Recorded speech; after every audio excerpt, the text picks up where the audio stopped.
I'll never forget the day that he returned, and he says, "Dad," he says, "the first year that I went down," he says, "I was a snot-nosed kid." He says, "The second year," he says, "they bought me lunch." He says, "I'm on my way."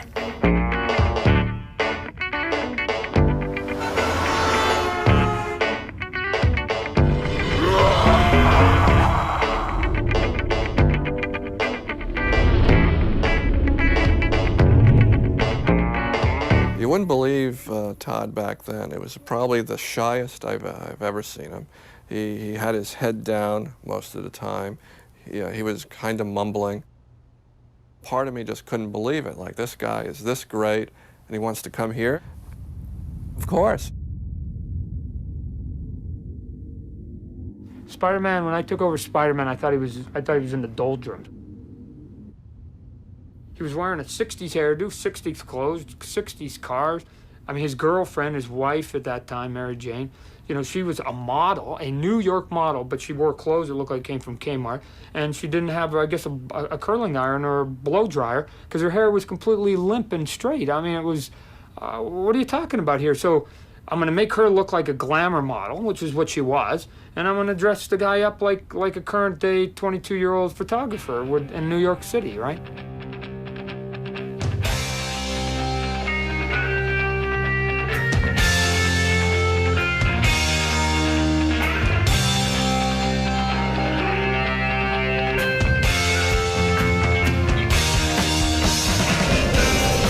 He brought to the Marvel books this breath of fresh air as an artist. His work had this insane energy to it. And this was an aberration. He changed the webbing. He added a lot more webs to the costume. He made the eyes a lot bigger to give it that more of a bug-eyed look, and just a lot more creepier look. His basic drawing was nonsensical at times. I mean, he draws characters who have no bones, but it's exciting to look at, and it's expressive.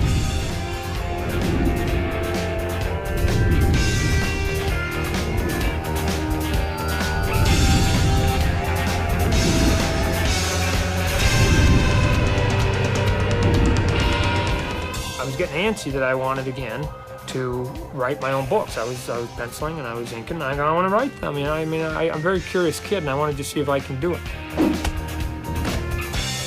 I discovered that there was a great appetite for Spider-Man material. Didn't take a genius to say, "Hey, let's do another title." Todd got to get his own Spider-Man title.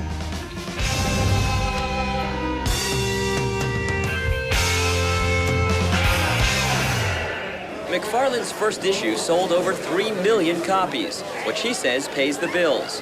But his true love is baseball. Yeah, I'm an athlete first, and then I do comic books as a living. And so you'd go from this normal existence to this comic book existence at a comic book convention where people would scream and, crowd around him and line up for literally hours and hours and hours to get a signature, and talk about surreal.